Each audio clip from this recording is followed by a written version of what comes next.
Good morning. I'd like to thank the organizing committee for putting a very nice picture of me. I look younger there. So thank you. Okay. Anyway, can I be honest with you? Yes?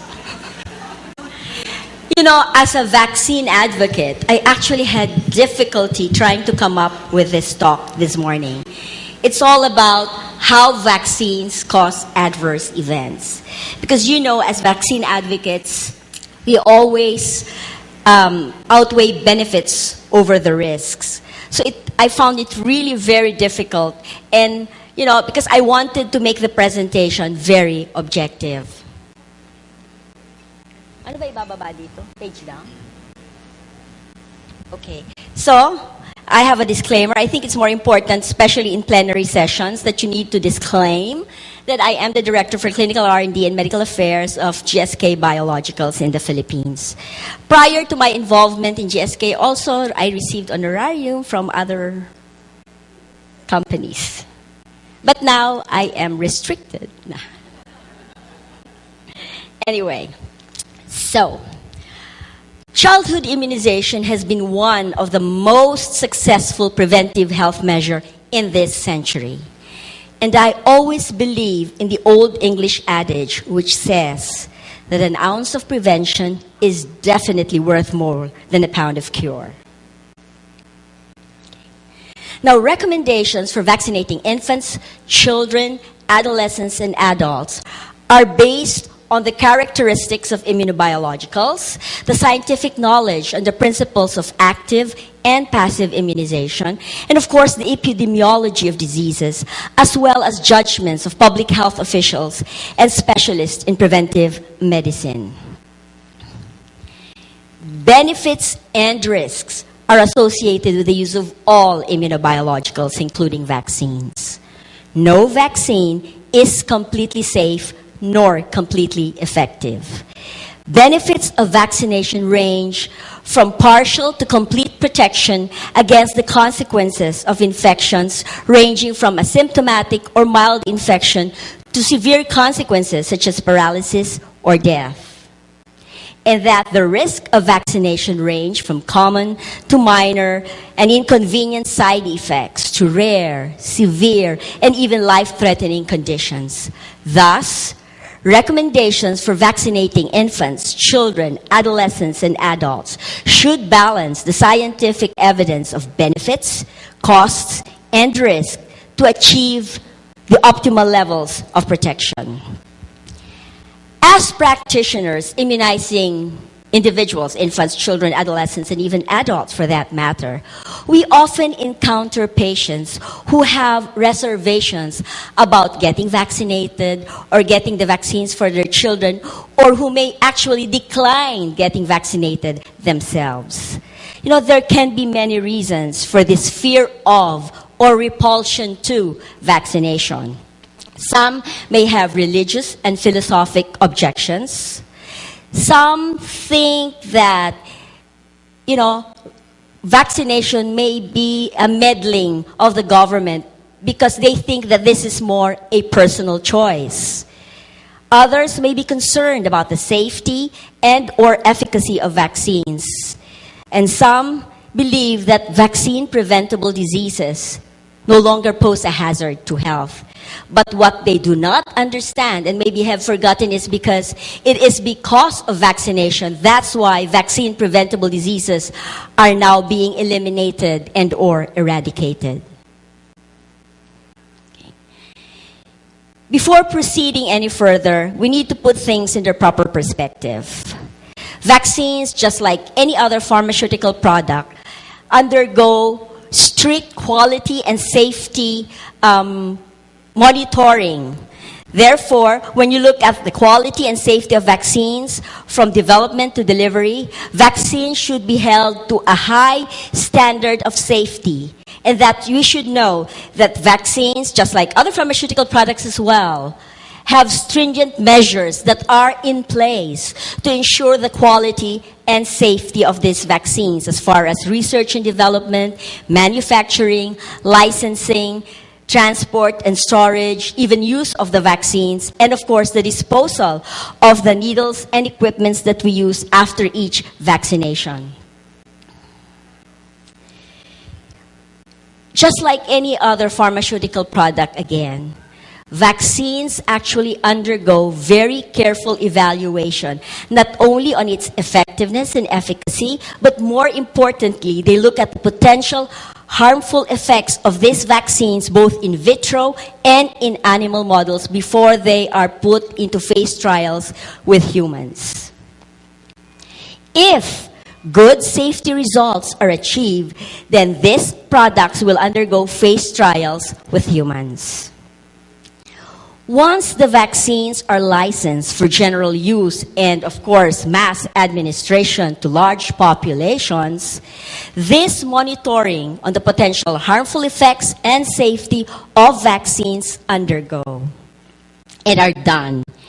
And, of course, this is important because we need to be able to identify the less common adverse events that were not identified during clinical trials. Remember that clinical trials are only short-term, 2, 3, 4, 5, as long as only 10 years.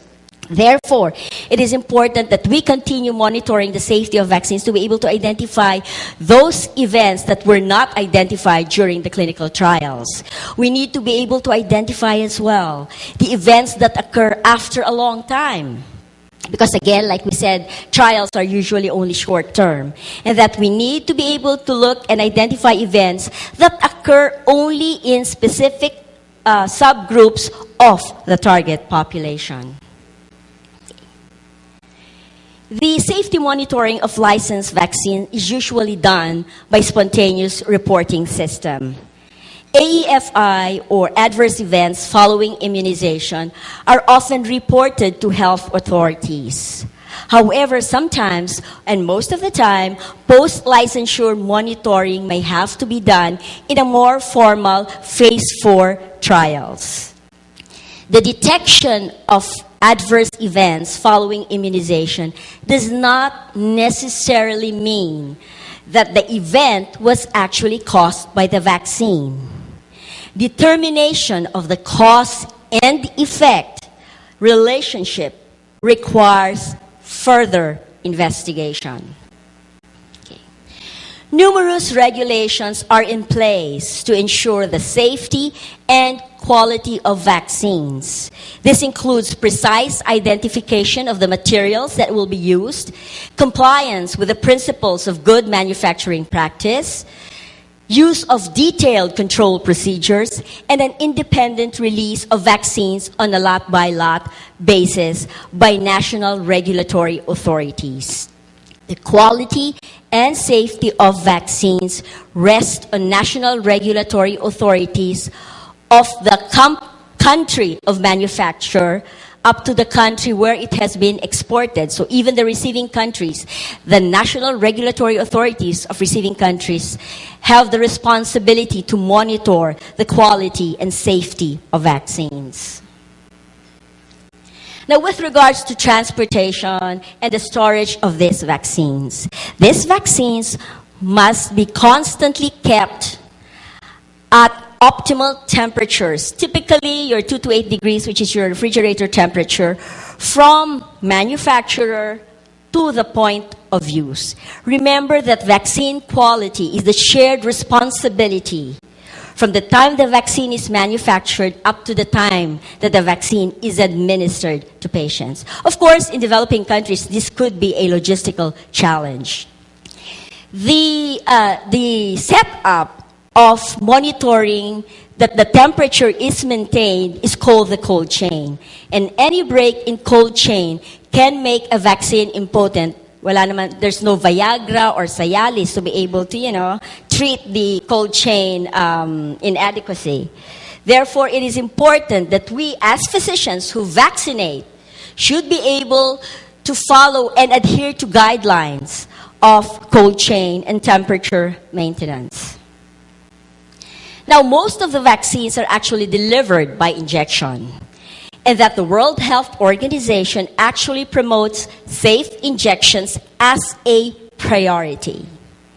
Vaccine-related injections are always safe for the patients, for the recipients, as long as we, vaccinators, follow aseptic techniques, we use sterile syringes, needles, and sterile techniques after each vaccination. Since the inception of vaccination, it has been recognized that adverse events following immunization will occur. Now, the frequency of adverse events is directly related to the number of vaccine doses that have been administered. Remember that the larger the population you administer vaccines, the more likely that you will see events that you would not have seen whether you vaccinated these patients or not. This could be related to the inherent properties of the vaccine. Like, for example, for measles, MMR, or varicella, we expect the patients to develop fever or rashes within 1 to 3 weeks after vaccination, and this is because of the vaccine virus. Or it can be linked to errors in administration, improper handling and storage, as well as the transport of vaccines. We did not adhere to the required temperature. But we should also remember that, as mentioned earlier, that when large populations are vaccinated, serious events that occur rarely with or without vaccination will be observed coincidentally. Therefore, investigating the causality of adverse events following immunization can really be challenging, but it has to be done. Dr. Tayag, who I don't see yet, is supposed to be discussing about AEFI surveillance. As to other drugs, risk and side effects with vaccines happen. However, serious adverse events are mostly very rare. When we say side effects, we refer to symptoms and signs such as local symptoms like pain or redness at the injection site, or this can be systemic such as headache and fever. These are the most common ones that we encounter when we vaccinate patients.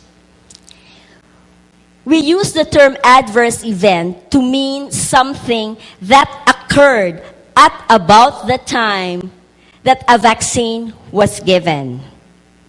This may be due to the vaccine or may even be only coincidental, which means that whether you vaccinated the patient or not, this is going to happen. When an adverse event occurs, we need to be able to determine whether the vaccine has actually caused that adverse event or may, like I said, be coincidental. Whether you're vaccinated or not, it will happen anyway. Remember that the time that we vaccinate our children are the time when developmental and other problems are actually recognized. For example, autism. When something happens at the same time that the vaccine was given, this does not necessarily mean that it was caused by the vaccine.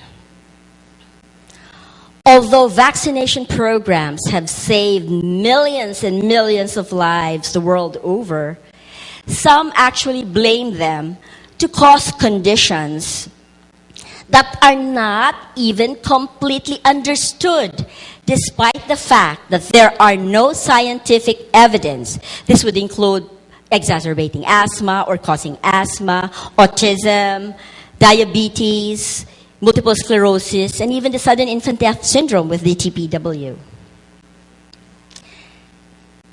The clearest and most reliable way to determine an adverse event is causally related to the vaccine is to compare the rates of this particular event among the vaccinated and the non-vaccinated group via conducting randomized clinical trials.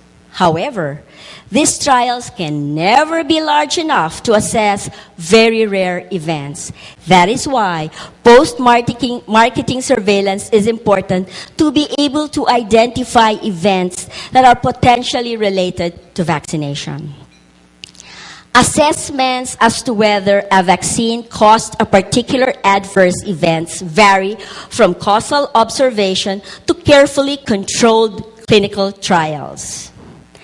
The thing is, majority are actually not trained in interpreting these studies. Nevertheless, or nonetheless, what happens? The public forms a decision about the vaccine safety only based on information that is available to them. And this information is based on reports that are non-scientific observations or that the analysis actually failed to stand the scrutiny of scientific investigation. Adverse events following immunization that reports in medical literature have actually resulted in controversy. And you know what I'm talking about. And you will find this out later. What happens is, these particular studies that have been reported did not actually fulfill the criteria needed to be able to draw conclusions about the relationship of the vaccine and the event. However, these have had major influence and impact on public debate and opinion making. And when this debate spills over to political arena and to the policy-making body and to determining the public acceptance of vaccine, by balancing the known benefits against the possible but unverified risk, it is crystal clear that correct assessment of the causality is indeed vital. So how then do we determine if a vaccine is the cause of an adverse event or not? This is very difficult, this is expensive to answer. But because vaccines are recommended for all children at the time that they are developing, it is important that these studies be done. There are several factors that have been considered in determining whether a vaccine is the cause of the event or the disease or not. One is the time of onset. The onset of disease must follow vaccination.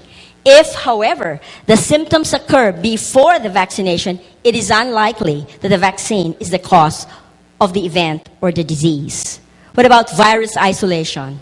Well, for live virus vaccine, if the virus has been recovered from sterile body sites, then most likely there is a causal relationship. The uniqueness of the clinical syndrome. This means that the causation can be inferred if the disease only occurs after vaccination, and that it does not occur, that particular disease does not occur in those who were not vaccinated. Or a causal relationship as well can be inferred if upon repeat exposure to that vaccine, the same event happens. Remember, when we look at uniqueness of clinical syndrome, that means this syndrome or this particular disease happens only in those who are vaccinated and has never been seen in those who were not vaccinated. And then, of course, we have biological mechanisms. These biological mechanisms, however, that will help us establish whether a vaccine is the cause of an adverse event or not, are not always sufficient to prove that indeed the vaccine is the cause of the event. However, if there are other evidences that are present, looking at the association, seen mostly in epidemiological studies that may explain the association scientifically, then most likely you can give a causation. Epidemiological studies done actually help us determine this as well. However, they will only provide evidence to be able to determine whether the risk is higher, manyfold, whether there's a higher rate of disease in the vaccinated versus the non-vaccinated group, and that epidemiological studies as well will help determine cause and risk factors. The causality of adverse events following immunization actually is derived from epidemiological studies using the following criteria. One is the strength of association. The greater the difference in rates between the vaccinated and the non-vaccinated group, the more likely is there a causal relationship. Second, the consistency of the association. The more the studies that show similar results in different populations using different methods, then the more likely it is the cause. Dose response, increasing the dose will increase the risk of vaccination. But of course, this is not related to vaccines. This is more for drugs. Epidemiological studies, like we said, are very useful to identify the cause in the general population. However, it is harder for these epidemiological studies to find the cause of rare diseases in a small percentage of population. Epidemiology is unable to prove the negative. It cannot prove that a vaccine does not cause a disease. Now, there are several reasons how vaccines or situations, how vaccines can actually cause adverse events. One is because of the inherent properties of the vaccine. Like we said, MMR, varicella, you expect rashes or fever within 1 to 3 weeks, and this is because of the vaccine virus. Second, there can be errors in administration. The wrong route, for example, if you give your oral rotavirus vaccine intramuscularly, yuck. Or if you improper gauge needles, aseptic techniques, this can all lead to adverse events and adverse reactions and side effects. If there is a break in the cold chain, this can render the vaccine impotent. And it will as well not only decrease efficacy, but it will also increase risk of the development of adverse reactions and adverse events. The use of the wrong diluent. Make sure that you use only the diluent that has been provided for by the manufacturer. One of the other controversial issues is the addition of chemical additives into vaccines. Many things in this world, like foods and medicines, have additives in them to be able to prevent the growth of germs and reduce spoilage, for example, for food. In the same manner, chemical additives are added to vaccines to be able to prevent the growth of bacteria, to help preserve the vaccine, and of course, to prevent it from losing its potency. Some of these additives are the antibiotics, the aluminum gels. These are adjuvants to stimulate the production of antibodies. You have formaldehyde, which will kill the unwanted viruses and bacteria. You have monosodium glutamate, which helps vaccine remain unchanged. Of course, you have sulfites as well. I will not go into the details. You all know this. And the more controversial among these additives is thimerosal. You know that thimerosal has been implicated as a cause of neurodevelopmental disorders in children. Thimerosal is a mercury-containing preservative. It is effective in preventing bacteria and fungal contamination, particularly in multi-dose vials and open containers. We all know that mercury is a neurotoxicant. However, only very little is known about ethyl mercury, which is actually the active component of thimerosal compared to methyl mercury, wherein all of these side effects has been shown. So ethyl mercury, we don't know. But then, in the interest of public, the American Academy of Pediatrics, the CDC, and all other public agencies think it prudent to remove thimerosal from most of the vaccines now. The exposure to thimerosal could be associated with neurodevelopmental disorders has not really been established. Okay? Indirect and incomplete information is available from analogs. The levels of maximum mercury exposure from the vaccine. You can just imagine, well, the one that you put before, the pasta thing in the teeth, isn't that containing mercury? Anyway. So evidence is actually inadequate to accept or reject the causal relationship. There's very limited and unpublished epidemiological data. They are weak and inconclusive. And actually, it still remains in some vaccines. For example, your influenza vaccines still contain a bit of thimerosal. There is one misconception against vaccine safety that I thought is very related to this particular talk. That vaccines cause many harmful side effects, illnesses, and even death, not to mention possible long-term effects. Actually, vaccines are very safe, contrary to what other people think. and that majority or most of the vaccine adverse events are actually only minor and temporary. And, as you all know, serious adverse events occur very rarely.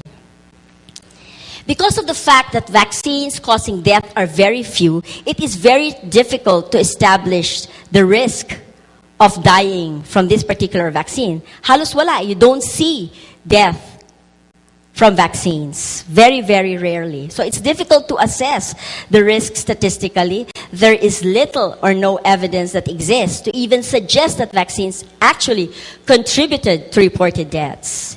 In fact, in 1994, the Institute of Medicine states that the risk of death from vaccine is extraordinarily low. One should not only look at the risk. It is important that we look at both risk and benefit. Because if a serious adverse event occurs after 1 million doses, it is still not justified to use the vaccine if there is no benefit. What we don't realize is that if there were no vaccines, there will actually be more deaths, more complications, more disabilities in children, and more serious side effects, and even death if there were no vaccines. Smallpox has been, in fact, not just eliminated, but has been eradicated. We are now in the verge of eliminating polio, for example, which causes a lot of disability in children. This slide just shows you the risk from disease versus the risk from vaccines. So if you see, for example, measles, and the vaccine is available, you have the measles monovalent vaccine or you have your MMR. The risk of encephalitis or severe allergic reaction occurs in only 1 out of 1 million cases. But you know that the use of the measles vaccine, mumps, measles, rubella vaccine, has actually contributed to a decline in the incidence of measles, mumps, and rubella, and even decreased the risk of congenital rubella syndrome. Okay. With diphtheria, for example, you can get diphtheria in 1 in 20. However, you don't see as much convulsions, 1 in 1,750, etc. So the risk of getting a disease or complication or adverse event following vaccination is rarer compared to getting the disease from a natural infection. Remember that a child is more likely to be seriously injured by one of the diseases than by the vaccine. Benefits of vaccination outweigh the slight risk and injuries and deaths that occur without vaccines. So without vaccines, there will be more injuries, more deaths, more complications, more disabilities, more long-term sequelae. Not using vaccine is unethical, unforgivable, and inhuman. I'm not exaggerating. It's a mortal sin not to use vaccines. So with the data that is available, published data, there's really no conclusive evidence providing or proving that vaccines cause chronic illnesses. A lot of people, a lot of anti-vaccine groups have been coming out associating vaccines such as MMR with autism, HIV with diabetes, hepatitis B with multiple sclerosis, DTP with your sudden infant death syndrome. To be able to understand the role that vaccine does or does not have with regards to causing a particular adverse event, we need to be able to assess whether that vaccine actually causes a certain adverse event. And any association between an adverse event and a vaccine is not evidence that that vaccine actually caused the problem. What about vaccines? Remember a lot we were saying about chronic illnesses and vaccines. Let's look at vaccines and allergic diseases. People with allergy have exaggerated immune responses. Agree? Yeah. Do you agree? And this is, of course, characterized by increased production of allergen-specific IgE. There's the binding of your IgE to your mast cells. There is the release by mast cells of specific mediators of inflammation like your histamine. And these inflammatory mediators induce a series of events. There's the contraction of stomach muscles, increased vascular permeability, hypersecretion of mucus. Consequently, they develop wheezing, urticaria, sneezing, rhinorrhea, or conjunctivitis. Now, the mechanisms that have been proposed on how vaccines might cause adverse events are actually focused on the factors that prolong or enhance your Th2 type responses and decrease your Th1 type responses. Th2 type responses are those that promote IgE, whereas your Th1 are those that suppress your IgE. They have implicated this hygiene hypothesis, they call it, which says that delay in early childhood infection prevents the development of Th1 type responses. Ibig sabihin, pinopromote yung suppression ng IgE and allows persistence, the promotion of Th2 type responses that are initiated before birth. What it's saying is, that's why you get these diseases, because with vaccines, you delay infection or you avoid and prevent the infection. Th2 responses, like we said, promote the secretion of IgE, which increases the risk of allergic diseases. And that Th2 is the one that suppresses, okay?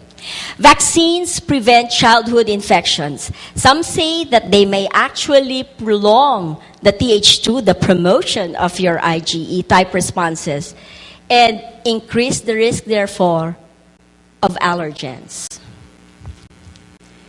The hypothesis, however, that vaccines cause allergies by preventing childhood infection and that allergies are actually caused by Th1, Th2 imbalance are flawed. Why? 1, vaccines do not prevent most childhood infections. We know that. In a study done in Cleveland, 2,500 illnesses were looked into, and children of this experienced 6 to 8 infections during the first year of life. And this is because they're viral. There are no vaccines against adenovirus, no vaccines against corona, rhinoviruses. There are no vaccines against this. So these children are still exposed to these infections. Second, the diseases prevented by vaccines such as DPT, MMR, varicella are actually highly contagious and can easily be transmitted. Third, children who are infected with worms and helminths have lesser incidence of allergies than do other children because they think it does. Diseases with strong Th1 type immune responses, those diseases that suppress your IgE, occur in the same region as those where you see increased frequency of allergies. So, let's look at the studies that were done. A lot of epidemiologic investigational studies have been conducted to look into the causal relationship of vaccines and allergy. A well-controlled study using computerized records of children born between 1991 and 1997 was performed, and this cohort was used to identify about 18,000 children who actually had asthma. And the relative risk of asthma was, among those who were vaccinated, was 0.92 for DTP, 1 for OPV, 0.97 for MMR. And among the unvaccinated children, for Hib it was 1.07, for hepatitis B it was 1.09. So no difference between the vaccinated and the unvaccinated group. Another well-controlled study that prospectively evaluated the risk of allergies after having been given pertussis vaccine among 669 children beginning at 2 months of age was also done and conducted. One group received the 2-component DTPA vaccine.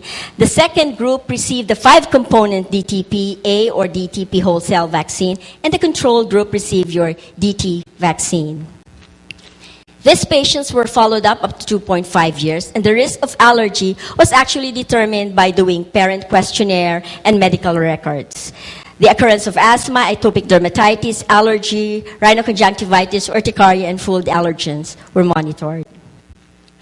And that this study showed that there were no differences in the incidence of allergic diseases among children who did or did not receive the pertussis vaccine, and that children with the normal pertussis infection were more likely actually to develop allergic diseases than those children who were not infected with pertussis.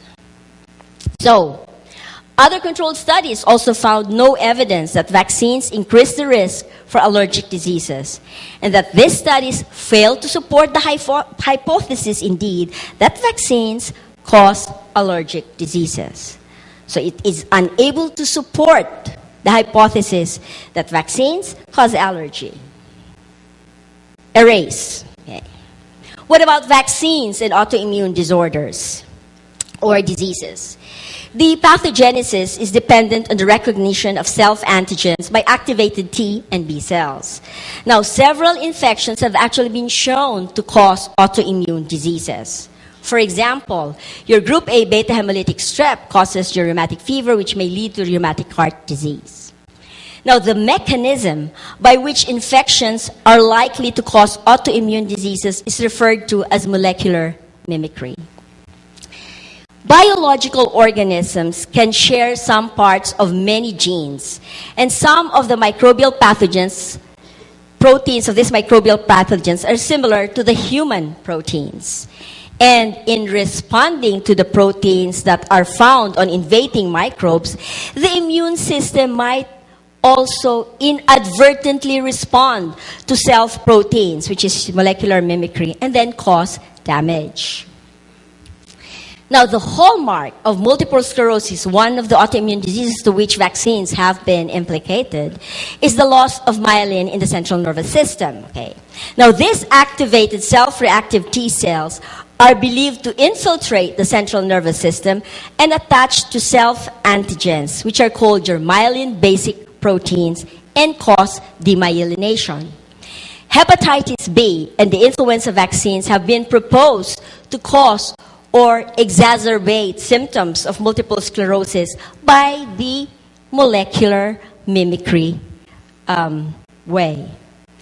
In fact, the French government has actually suspended their school-based program of hepatitis B vaccination because of a study animal model of 11 rabbits, and anecdotal reports, and a 2-case control study that was not actually statistically significant.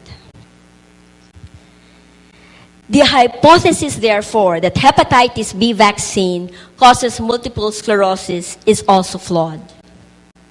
1, the protein in hepatitis B is your HBs antigen and not in any way similar to your myelin basic protein, the MBP. Okay? Studies on hepatitis B virus polymerase protein, therefore, on those 11 rabbits is irrelevant. Natural infection with hepatitis B virus is actually associated with the production of large quantities of your HBs antigen. But patients who have natural infection of hepatitis B do not have increased risk of developing multiple sclerosis. Example, with natural infection, we can produce 100 to almost 500 micrograms per ml of hepatitis B antigen. The hepatitis B vaccine only has about 10 to 40 micrograms per ml of HBs antigen.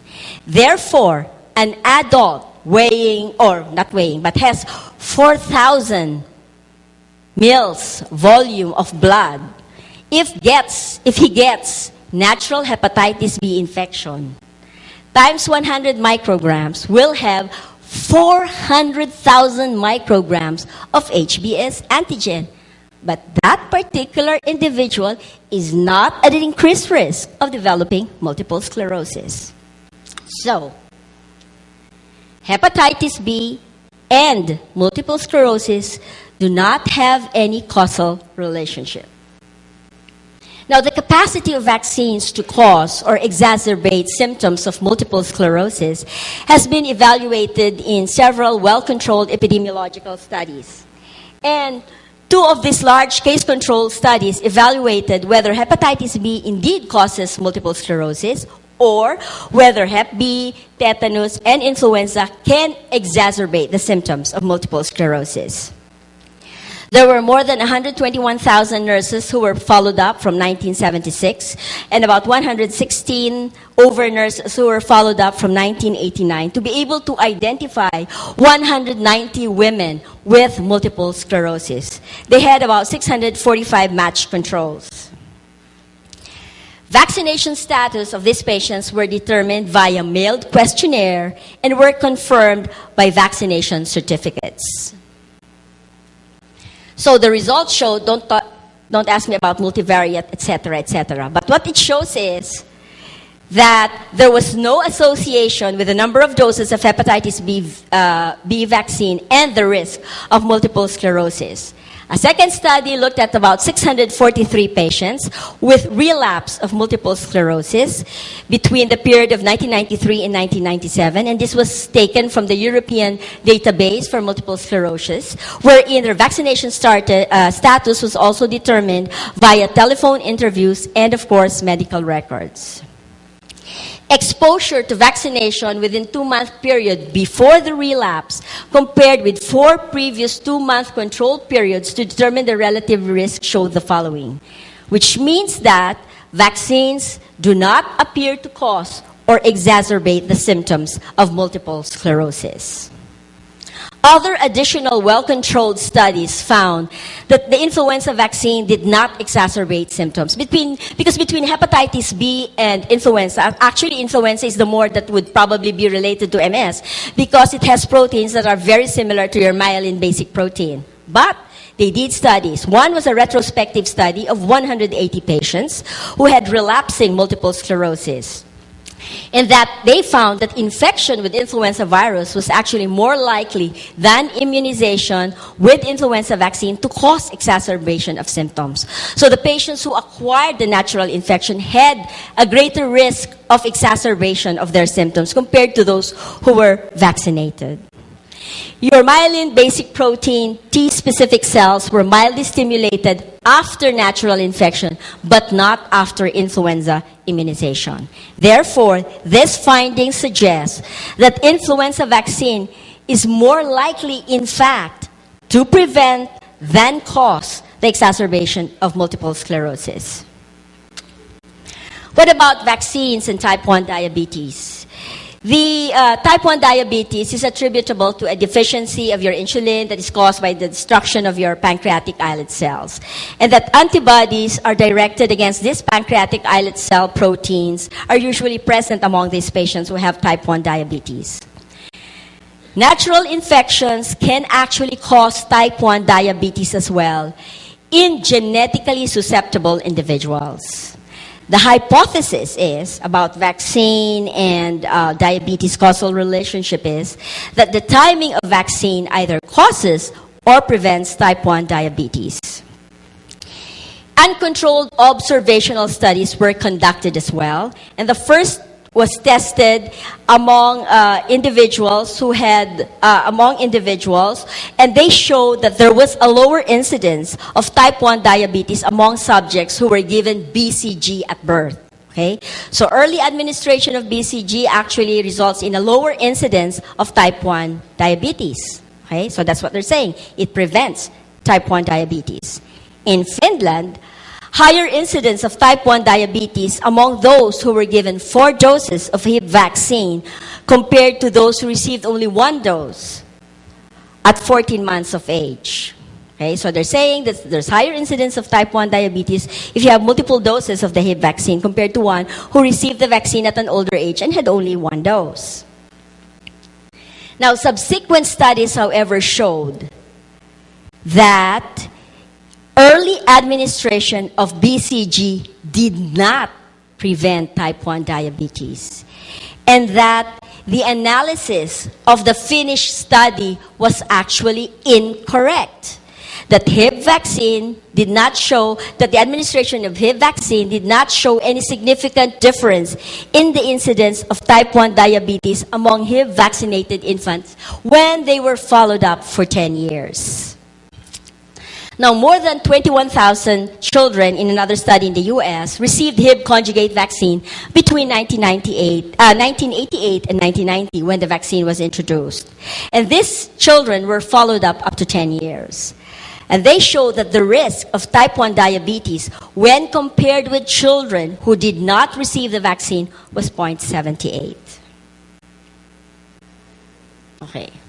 Another well-controlled study evaluating the relationship between vaccines and type 1 diabetes showed that, of course, they used data from the Vaccine Safety Data Link, and they looked at 252 cases of type 1 diabetes and compared this with 768 matched controls. Other well-controlled retrospective studies found that immunization was not associated with increased risk of developing type 1 diabetes. Therefore, the best available evidence does not in any way support the hypothesis that vaccines cause type 1 diabetes. Lo and behold, finally, we can put this to rest. Autism and MMR vaccine link Lancet article retracted. If you see there, this was actually emailed to me by my daughter. She says, "Congrats, Mom. You know, because we're all vaccine advocates and come on. What's the truth? What's the truth?" Anyway, the Lancet 2 days ago has retracted the article of Wakefield, which was published sometime in 1998, 1998, saying that there is a relationship between autism and MMR. I hope that the anti-vaccine groups will look at this and see that there's really no evidence, because that study did not fulfill the criteria to be able to draw conclusions with a degree of certainty. So, I will not discuss this. This is no more kaput. So, no association between MMR and autism. Final. Lancet, which is a peer-reviewed journal, very prominent, nakakahiya, had to withdraw the article. Well, I actually bow because they did withdraw the article. So agree? So no more MMR autism. No more. Done, kaput, dead. Water under the... Hindi nga eh. Na Haiti na yon. Haiti, na earthquake and everything. Okay. So, vaccines and allergies and autoimmune diseases. Several mechanisms have actually been proposed. But these mechanisms actually have flaws, and they are consistent with large, well-documented epidemiologic studies that do not support the hypothesis. Infections with wild-type bacteria are more likely to expose your self-antigens and induce levels of cytokines, inflammatory cells, etc., greater than that found after immunization. Some vaccines are likely to prevent or, in fact, even modify the cause or exacerbate autoimmune diseases, as you've seen, for example, with influenza. Instead of exacerbating, it actually prevents the exacerbation of signs and symptoms associated with multiple sclerosis. So based on the best available evidence, published articles do not support the causal relationship between vaccines and allergies and chronic diseases and autism. Medical conclusions about safety of vaccines or cause of a disease must therefore be judged on the quality of scientific research and the weight of evidence. The association of vaccine with chronic illness is actually faulty, deceiving, and misrepresented. The only way to prevent vaccine-preventable diseases is actually to have a highly immune population. And universal immunization is an important part of good health care. And this can be accomplished by routine and intensive programs in public health and in our clinics. We physicians must strive to adhere to the standards of immunization practices that actually define appropriate immunization practices. These standards and guidelines provide us guidance on how to make immunization service more conducive to the needs of our children by implementing practices that will be able to eliminate the barriers of vaccination. No vaccine, like we said, is without risk. But we need to balance the scientific evidence of benefits, costs, and risk when we recommend vaccines. to be able to protect these children against very serious infectious diseases. As practitioners, we have the responsibility to listen, understand patients' concerns, fears, and beliefs. This will strengthen the bond of trust between the patient and the provider, so that this may help us decide on what arguments are more effective in persuading our patients to accept vaccination. I would like to say again that an ounce of prevention is worth more than a pound of cure. And I'm sure that you will all agree with me that vaccines has saved, no, not vaccines, but vaccination programs has actually saved millions and millions of lives. And if we just consider these adverse events, which are so rare, and that the benefits actually far outweigh the risk, then we may not be able to help our children. Let me end with these two quotations. One, that information, so we need to talk to our patients, is power only when it is acted upon. And secondly, the pessimist complains about the wind. The optimist expects it to change, but the realist, that's us, adjust the sails. Thank you very much.